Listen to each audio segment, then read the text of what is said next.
दोस्तों नमस्कार, ये है मार्गदर्शन फॉर सिविल सर्विसेज। मैं अनुराग चौधरी।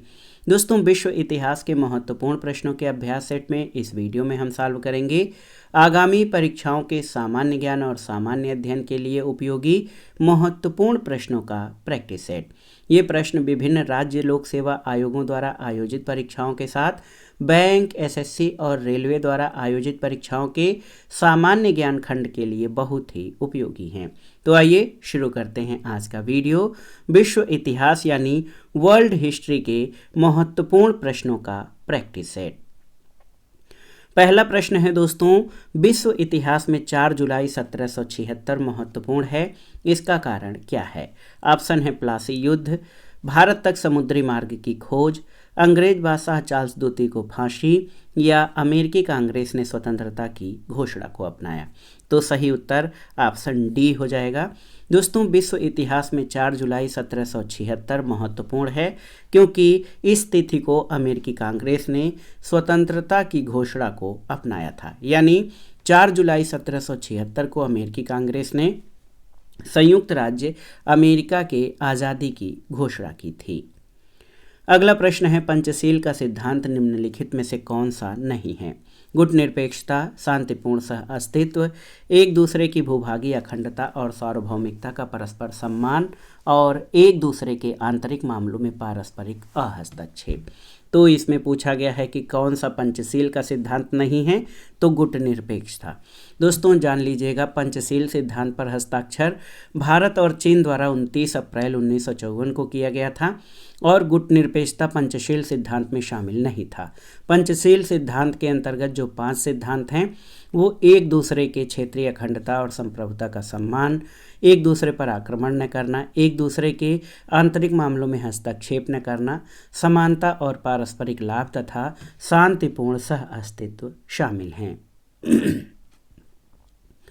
अगला प्रश्न है, निम्नलिखित घटनाओं में से कौन सी पहले घटित हुई थी?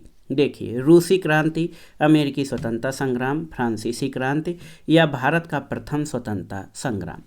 तो दोस्तों आप जान लीजिए कि अमेरिकी स्वतंत्रता संग्राम जो है ये 1776 से 1783, रूसी क्रांति 1917, फ्रांसीसी क्रांति 1789 और भारत का प्रथम स्वतंत्रता संग्राम 1857 में हुआ था। तो सही उत्तर सबसे पहले अमेरिकी स्वतंत्रता संग्राम हुआ था। अगला प्रश्न है, फ्रांसीसी क्रांति किस वर्ष शुरू हुई थी, आपको बताना है। तो सही उत्तर 1789 में। दोस्तों आप जान लीजिए 1789 में फ्रांस की क्रांति हुई थी। अगला प्रश्न है, फ्रांस की क्रांति के बाद निम्नलिखित में से कौन एक प्रसिद्ध नेता के रूप में उभरा था? Voltaire, Karl Marx, Napoleon Bonaparte या चार्ल्स डी गुआले। तो सही उत्तर Napoleon Bonaparte.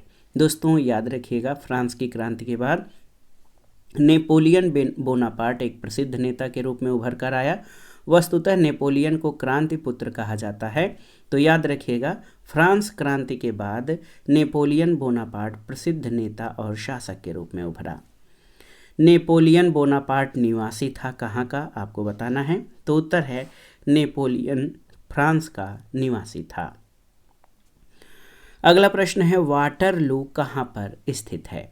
England, France, Spain या बेल्जियम में? तो सही उत्तर बेल्जियम। ऑप्शन डी आपका सही उत्तर हो जाएगा।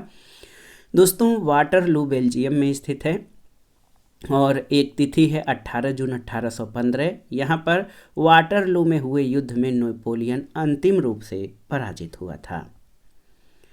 अगला प्रश्न है, विश्व के इतिहास में वह पहली सभ्यता कौन सी थी जिसमें शिक्षा और प्रतियोगिता के आधार पर सरकारी कर्मचारियों के चयन की प्रणाली थी? ऑप्शन है मिस्र, चीनी, ईरानी, अरब या उपर्युक्त में से कोई नहीं।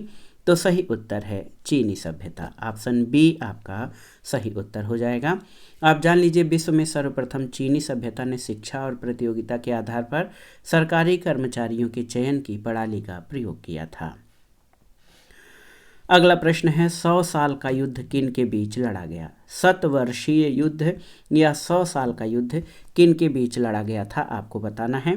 तो सही उत्तर फ्रांस और इंग्लैंड के बीच। दोस्तों याद रखिएगा, विश्व में जो है इंग्लैंड और फ्रांस के बीच एक युद्ध हुआ था, 100 वर्ष का युद्ध इसे कहा जाता है।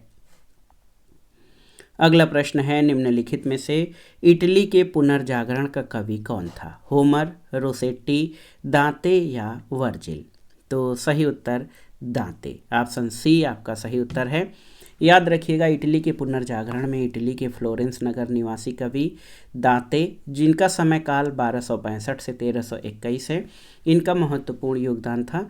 डिवाइन कॉमेडी इनकी प्रसिद्ध कृति है। अगला प्रश्न है, रूसी क्रांति के जनक कौन थे? आपको बताना है, बहुत ही महत्वपूर्ण प्रश्न है। तो ये V.I. लेनिन। दोस्तों आप जान लीजिए कि वर्ष 1917 में हुई रूसी क्रांति के नेता व्लादिमीर इलिच लेनिन थे। वर्ष 1917 से 1924 तक यह सोवियत संघ के राष्ट्राध्यक्ष रहे थे। अगला प्रश्न है, इंग्लैंड में न्यू कैसल क्या है? आपको बताना है, बहुत ही महत्वपूर्ण प्रश्न है।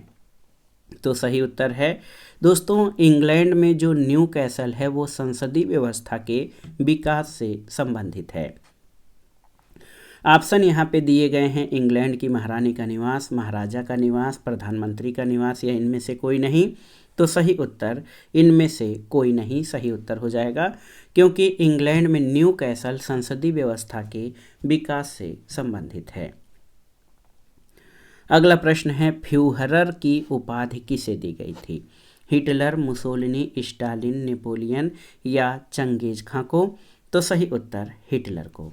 दोस्तों आप जान लीजिए, फ्यूहरर एडोल्फ हिटलर की उपाधि है। अगले प्रश्न पर आते हैं दोस्तों, बहुत ही महत्वपूर्ण प्रश्न है। इसमें पूछा गया है कि फ्लोरेंस नाइटिंगेल, देखिए फ्लोरेंस नाइटिंगेल का नाम किस युद्ध से संबंधित है? प्रथम विश्व युद्ध, द्वितीय विश्व युद्ध, क्रीमियन युद्ध या लाइपजिग का युद्ध?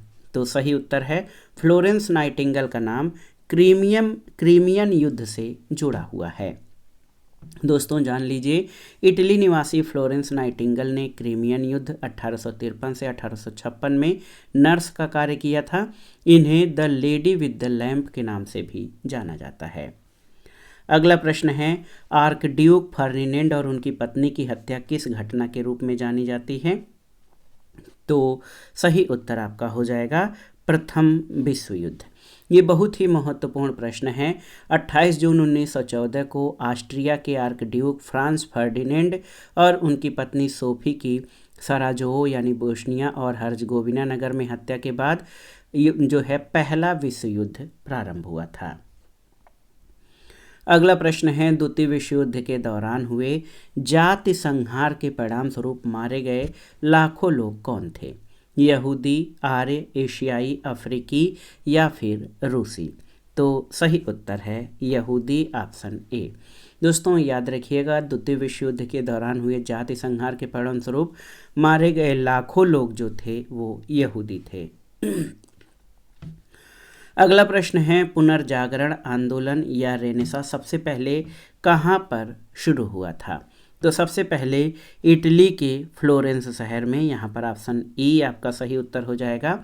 आप जान लीजिए, पुनर्जागरण आंदोलन का सबसे पहले प्रारंभ इटली के फ्लोरेंस शहर में हुआ था। अगला प्रश्न है, निम्नलिखित किस देश ने द्वितीय विश्व युद्ध में पर्ल हार्बर पर आक्रमण किया था? तो उत्तर है जापान। यहाँ पर ऑप्शन बी आपका सही उत्तर हो जाएगा। दोस्तों 7 दिसंबर 1941 को जापान ने युद्ध की घोषणा किए बिना अचानक प्रशांत महासागर में हवाई द्वीप समूह में स्थित पर्ल हार्बर पर हवाई जहाज़ तथा पनडुब्बियों से आक्रमण करके उसका जो है बहुत सा भाग नष्ट कर दिया था। अगला प्रश्न है, वो कौन से 3 राजनीतिज्ञ थे जिन्होंने गुटनिरपेक्ष आंदोलन को मूर्त रूप दिया था? तो नेहरू, नासिर और टीटो। यहाँ पर देखिए ऑप्शन सी आपका सही उत्तर हो जाएगा। भारत के प्रधानमंत्री पंडित जवाहरलाल नेहरू, मिस्र के राष्ट्रपति अब्दुल नासिर और यूगोस्लाविया के राष्ट्रपति जोसेफ टीटो के सहयोग से विश्व की तीसरी शक्ति के रूप में गुटनिरपेक्ष आंदोलन या नॉन अलाइनमेंट मूवमेंट नाम का गठन किया गया था। अगला प्रश्न है कि भारत और पाकिस्तान के बीच किस वर्ष ताशकंद समझौता हस्ताक्षरित हुआ था। तो उत्तर हो जाएगा 1966 यानी 1966 में। दोस्तों 10 जनवरी 1966 को पाकिस्तानी राष्ट्रपति अयूब खां और भारतीय प्रधानमंत्री लाल बहादुर शास्त्री ने ताशकंद समझौते पर हस्ताक्षर किए थे। अगला प्रश्न है, एक नए देश के रूप में बांग्लादेश का सृजन कब हुआ था, आपको बताना है। तो 1971 में। दोस्तों बांग्लादेश की स्वतंत्रता वर्ष 1971 में प्राप्त हुई थी। उस समय पाकिस्तान के शासक या राष्ट्रपति याहिया खान थे। अगले प्रश्न पर आते हैं, बांग्लादेश की मुक्ति के समय पाकिस्तान के शासक कौन थे, आपको बताना है। तो उत्तर है याहिया खान, ऑप्शन बी। दोस्तों याद रखिएगा कि बांग्लादेश की स्वतंत्रता 1971 में प्राप्त हुई थी। उस समय पाकिस्तान के शासक याहिया खान थे और बांग्लादेश का सृजन 1971 में हुआ था। वर्ष 1971 में बांग्लादेश ने भारत की मदद से स्वतंत्रता प्राप्त की थी। अगला प्रश्न है, प्रोटेस्टेंट आंदोलन या प्रोटेस्टेंट मूवमेंट किसके द्वारा प्रारंभ किया गया था, आपको बताना है। तो याद रखिएगा मार्टिन लूथर के द्वारा। दोस्तों याद रखिएगा प्रोटेस्टेंट आंदोलन प्रारंभ करने का श्रेय मार्टिन लूथर को है।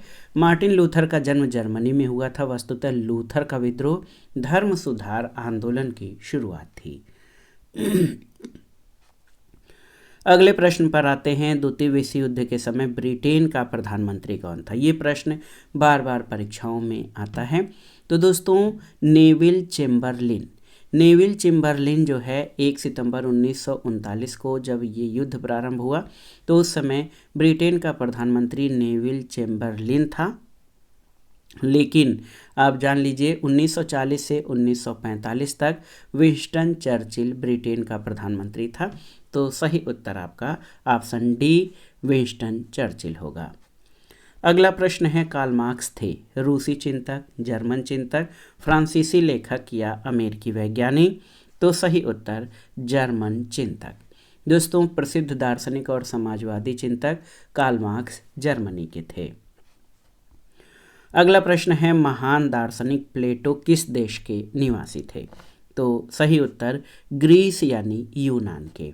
तो याद रखिएगा महान दार्शनिक प्लेटो यूनान या ग्रीस के निवासी थे। अगला प्रश्न है, किस आंदोलन का नेतृत्व करने के लिए मार्टिन लूथर किंग को जाना जाता है। तो ये था धर्म सुधार आंदोलन। ऑप्शन बी जो है मार्टिन लूथर किंग जो है ये ऑप्शन है उपनिवेशवाद, रंगभेद, सुधार या श्रमिक। तो सही उत्तर क्या हो जाएगा दोस्तों रंग भेद के विरुद्ध, ऑप्शन बी। और आप जान लीजिए कि अमेरिकी निग्रो नेता मार्टिन लूथर किंग जूनियर ने महात्मा गांधी के अहिंसात्मक मार्ग का अनुसरण करते हुए रंग भेद के विरुद्ध कठिन संघर्ष किया था। अगला प्रश्न है कि ईस्ट तिमोर या पूर्वी तिमोर नामक इंडोनेशियाई द्वीप समूह किसकी पूर्व कॉलोनी है। डच, अंग्रेजी, फ्रेंच या पुर्तगाली। तो सही उत्तर आपका हो जाएगा पुर्तगाली, ऑप्शन डी। दोस्तों आप जान लीजिए पुर्तगालियों ने इंडोनेशिया में मलक्का, ईस्ट तिमोर पर अधिकार करके वहां से व्यापार किया और यहां पर पुर्तगालियों ने अपनी कॉलोनियां बसाई थी। तो सही उत्तर पुर्तगाली। अगला है, जहां कानून नहीं वहां स्वतंत्रता नहीं, ये किसका कथन है। तो सही उत्तर जॉन लॉक। प्रसिद्ध उदारवादी चिंतक जॉन लॉक का कहना था कि जहां कानून नहीं वहां स्वतंत्रता नहीं। अगला प्रश्न है, सुधार आंदोलन क्या है।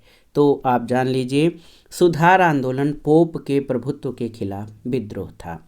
धर्म सुधार आंदोलन पोप के प्रभुत्व के खिलाफ एक विद्रोह था। इस आंदोलन का प्रारंभ मार्टिन लूथर के द्वारा किया गया था। अगला प्रश्न है, लोकतांत्रिक समाजवाद की विधियां क्या हैं। क्रांति, आम हड़ताल, तोड़फोड़ या फिर समझाना और प्रचार करना। तो सही उत्तर समझाना और प्रचार करना, ये लोकतांत्रिक समाजवाद की विधियां हैं। अगला प्रश्न है, 1850 के दौरान ब्रिटेन क्या कहलाने लगा था। छोटा महाद्वीप, दुनिया का कारखाना, मजदूरों का राजा या फैक्ट्री का मालिक। तो सही उत्तर आपका हो जाएगा दोस्तों दुनिया का कारखाना, ऑप्शन बी। दोस्तों औद्योगिक क्रांति की शुरुआत इंग्लैंड में हुई थी और 19वीं शताब्दी के उत्तरार्ध में ब्रिटिश विनिर्मित वस्तुओं का विश्व व्यापार में प्रभुत्व था। अन्य देशों की तुलना में ब्रिटेन में बड़े पैमाने पर निर्मित वस्तुओं को उत्पादित किया गया। इसी कारण ब्रिटेन को 1850 के दौरान विश्व का कारखाना कहा जाने लगा। अगला प्रश्न है दोस्तों, समाजवाद मूलतः किसका आंदोलन है? तो आप जान लीजिए, समाजवाद मूलतः कामगार या जो मजदूर या श्रमिक वर्ग हैं उनका आंदोलन है। ऑप्शन डी आपका सही उत्तर है।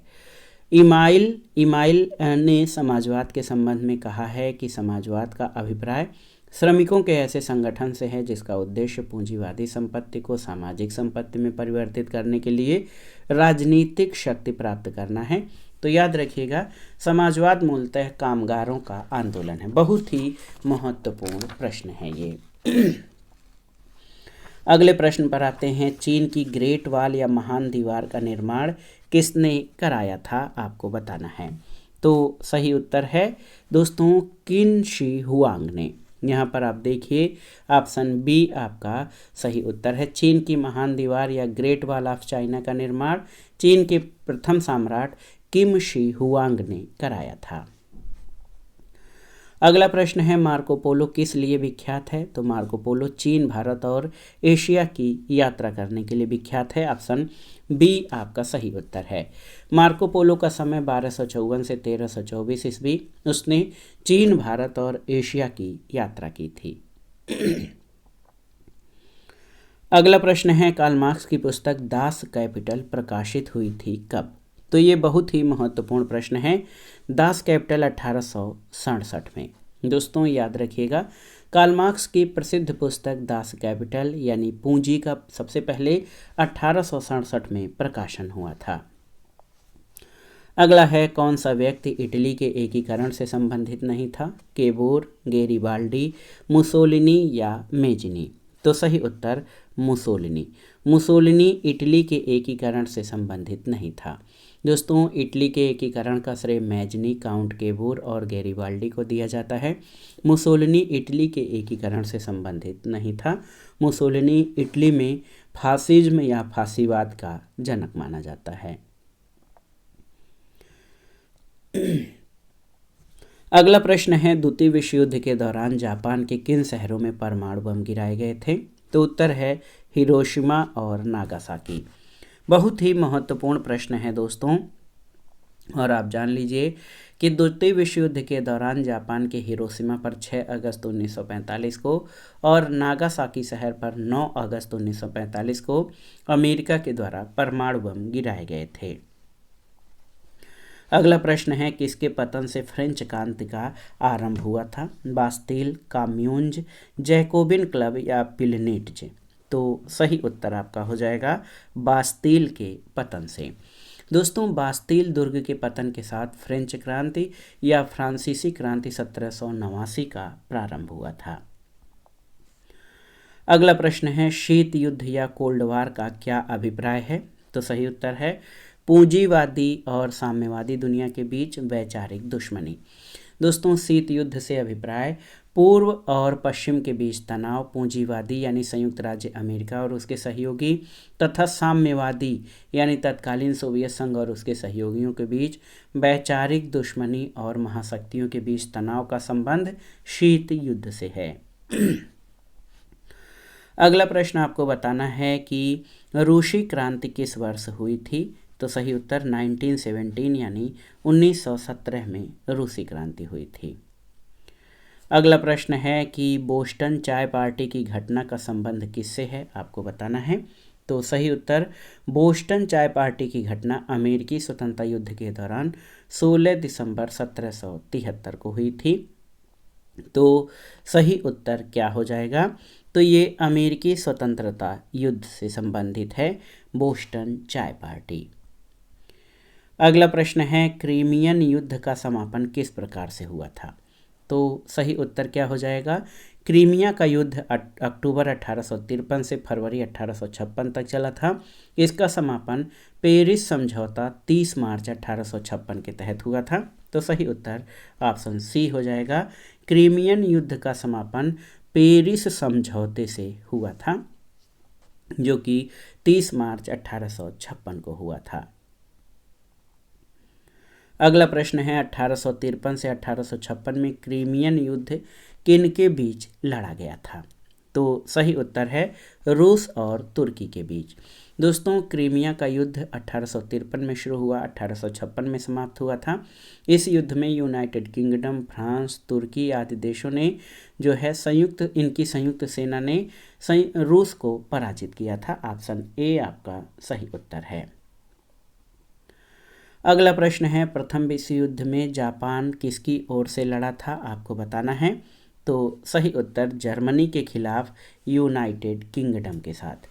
बहुत ही महत्वपूर्ण प्रश्न है। प्रथम विश्व युद्ध में जापान धुरी शक्तियों जर्मनी, ऑस्ट्रिया, हंगरी आदि के खिलाफ मित्र राष्ट्रों यानी यूनाइटेड किंगडम, संयुक्त राज्य अमेरिका, फ्रांस और इटली आदि के साथ था। अगला प्रश्न है किस संधि से प्रथम विश्व युद्ध समाप्त हुआ था?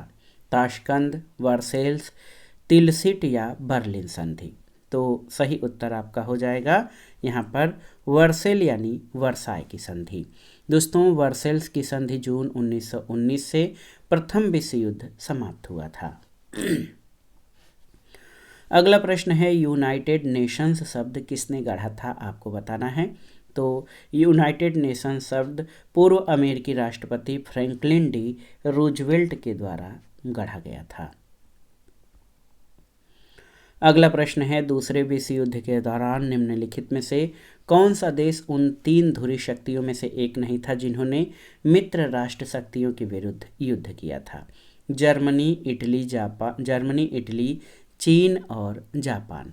तो सही उत्तर है चीन। यहाँ पर चीन जो है धुरी शक्तियों की तरफ से नहीं था। दूसरे विश्व युद्ध के दौरान चीन उन 3 धुरी शक्तियों में से नहीं था जिन्होंने मित्र राष्ट्र शक्तियों के विरुद्ध युद्ध किया था। एक प्रश्न है मीन कैम्फ का लेखक कौन था? तो सही उत्तर दोस्तों मीन कैम्फ हिटलर की आत्मकथा है। ऑप्शन ए आपका सही उत्तर है। अगला प्रश्न बहुत ही महत्वपूर्ण है। किस वर्ष में सोवियत संघ रूस बना था? 1989, 1990, 1991 या 1992 में? तो सही उत्तर है 26 दिसंबर 1991 को सोवियत संघ के विघटन के बाद रूस और अन्य स्वतंत्र गणराज्यों के रूप में सोवियत संघ विभाजित हो गया था। तो सही उत्तर 1991 में। अगला प्रश्न है चीन ने तिब्बत पर कब्जा कब किया था? आपको बताना है। बहुत ही महत्वपूर्ण प्रश्न है ये। आपको बताना है कि चीन ने तिब्बत पर कब्जा कब किया था? तो सही उत्तर आपका हो जाएगा 1959 यानी 1959 में। दोस्तों, चीन ने निषिद्ध शहर यानी फॉरबिडन सिटी बीजिंग शहर में स्थित है और ये मिंग वंश से किंग वंश के समय तक एक शाही महल था। इसे 1987 में यूनेस्को के द्वारा विश्व धरोहर स्थल घोषित किया गया था। चीन में निषिद्ध शहर ये बीजिंग में स्थित है। लेकिन ये प्रश्न पूछा गया है कि चीन ने तिब्बत पर कब्जा कब किया था? तो 1959 में चीन ने तिब्बत पर कब्जा किया था। अगला प्रश्न है निम्नलिखित में से किसका निर्माण प्राचीन इंकास के द्वारा किया गया था? ऑप्शन देखिए पेट्रा शहर, हागिया सोफिया, माचू पिच्चू या एक्रोपोलिस। तो सही उत्तर माचू पिच्चू का। दोस्तों माचू पिच्चू दक्षिण अमेरिका में एंडीज पर्वतों के बीच बसा इंकास सभ्यता से संबंधित ऐतिहासिक स्थल है। इसे यूनेस्को द्वारा 1983 में विश्व विरासत स्थल की सूची में शामिल किया गया। मिस्र का सबसे बड़ा पिरामिड कौन सा है? तो सही उत्तर खुफू पिरामिड, ऑप्शन सी। याद रखिएगा, मिस्र के पिरामिडों का निर्माण तत्कालीन राजाओं के शवों को दफनाने के लिए किया गया था। मिस्र का खुफू पिरामिड, जिसे ग्रेट पिरामिड भी कहा जाता है, ये सबसे बड़ा है। अगला प्रश्न है मिस्र के प्रतीक युक्त लेखों की प्राचीन शैली को क्या कहते हैं आपको बताना है। ऑप्शन है हाइग्रोलिफिक्स, क्यूनिफॉर्म, हाई टाइट या जेपोटेक। तो सही उत्तर हाइरोग्लिफिक्स। तो ऑप्शन ए आपका सही उत्तर हो जाएगा। हाइग्रोग्लिफिक्स मिस्र का एक प्रतीक युक्त लेखन शैली है और मिस्र चित्रलिपि का इतिहास बहुत पुराना है। इसे हाइरोग्लिफ भी कहते हैं। अगला प्रश्न है, बर्लिन की दीवार को किस वर्ष ध्वस्त किया गया था, आपको बताना है। तो उत्तर है 1989 में। दोस्तों याद रखिएगा, बर्लिन की दीवार पश्चिमी बर्लिन और जर्मन लोकतांत्रिक गणराज्य के बीच एक अवरोध थी। इसका निर्माण 13 अगस्त 1961 को शुरू हुआ और 9 नवंबर 1989 को इसे ध्वस्त कर दिया गया था। अगला प्रश्न है, वियतनाम युद्ध को किस दूसरे नाम से भी जाना जाता है, आपको बताना है। तो सेकेंड इंडो चाइना युद्ध। याद रखिएगा, सेकेंड इंडो चाइना युद्ध, ये वियतनाम युद्ध को इस नाम से भी जाना जाता है। और वियतनाम युद्ध 1955 नवंबर 1955 से अप्रैल 1975 शीत युद्ध काल में लड़े गए युद्ध का नाम है। इसे द्वितीय हिंद चीन युद्ध भी कहते हैं।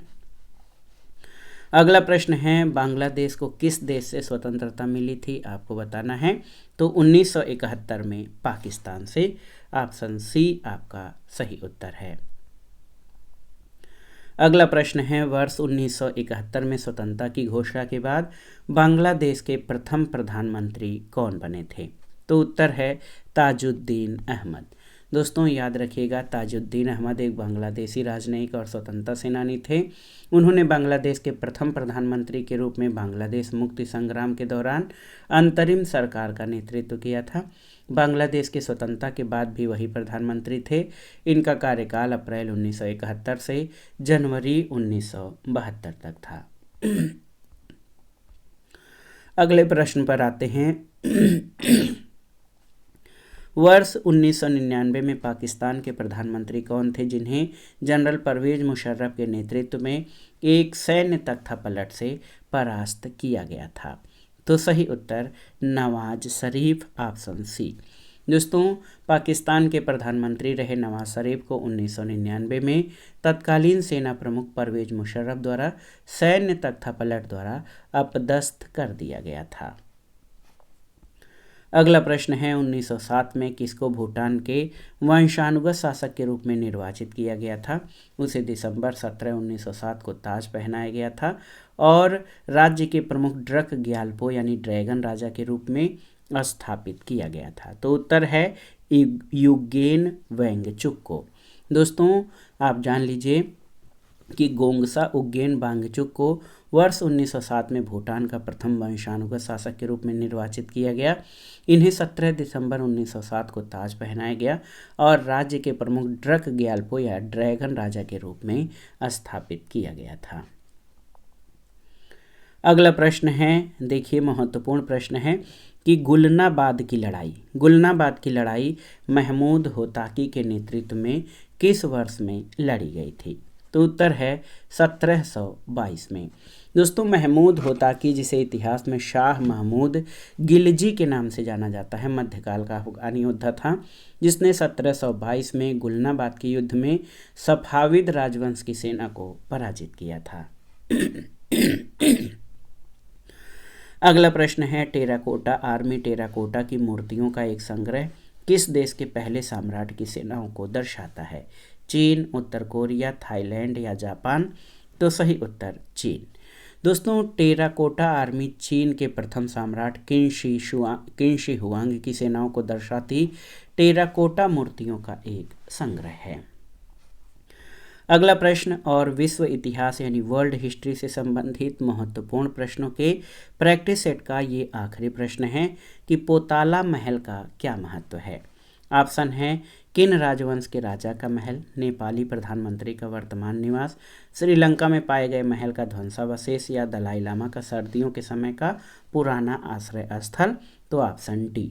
दोस्तों पोटाला पैलेस जो है ये लहासा तिब्बत में स्थित एक किला है। ये 1649 ईस्वी से 1959 के मध्य दलाई लामा का शीतकाल के समय का आश्रय स्थल रहा था ऑप्शन डी आपका सही उत्तर है।